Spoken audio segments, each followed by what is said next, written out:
Mais t'as pris un mot pour le faire? Non, non, non. Non. Je vais vous montrer après comment on va travailler. Loin des écrans de télé, la petite bande de copines, âgées de 4 ans et demi à 12 ans, se retrouve une fois par mois pour une immersion dans le monde de l'art. Et donc cet après-midi, qui est consacré au modelage, nous allons voir sur le tableau là une personne qui s'appelle Niki Saint-Phal. L'atelier débute avec un petit cours d'histoire de l'art et aujourd'hui c'est Niki Saint-Phal qui est à l'honneur. C'est avant tout basé sur le plaisir de l'enfant.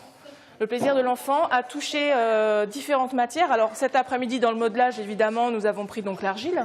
On a appréhendé aussi le pointillisme avec à la façon de Seurat par exemple, où on prend un crayon et on a le droit de taper. Parce que d'habitude les parents ne sont pas d'accord pour qu'on tape la pointe du crayon.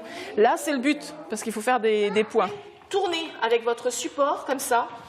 Ça marche pas. Mais moi, ça marche pas. Vous l'aurez compris, ici l'art est abordé de manière ludique et après la première prise de contact avec la matière, reste à trouver l'inspiration. On peut faire un animal. Je sais pas encore trop. Ouais, moi non plus. Un cheval. Allez Agapé, tu viens? Pour Agapé, 4 ans et demi, ce sera un cheval et ce qui l'amuse le plus, c'est sans nul doute le fait de pouvoir en mettre un peu partout.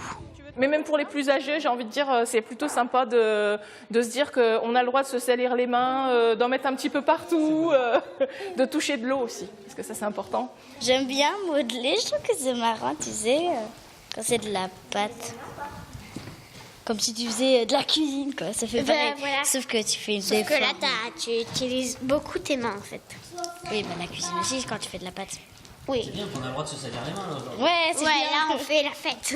Au fil du temps, l'inspiration s'invite sur les tables, animaux et personnages prennent forme. La copie blanche ne sera pas pour aujourd'hui. Les enfants doivent prendre confiance en eux-mêmes et se faire confiance par rapport à l'œuvre qu'ils ont envie de créer. Et donc c'est en manipulant, en faisant des erreurs aussi, puisque des erreurs, on apprend beaucoup. Oh zut, ça s'est cassé. Mais pourquoi ça tombe? Et après 1h30 de travail, le résultat est plutôt surprenant.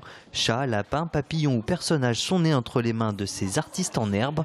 Viendra ensuite le temps du séchage et de la mise en couleur. Oups.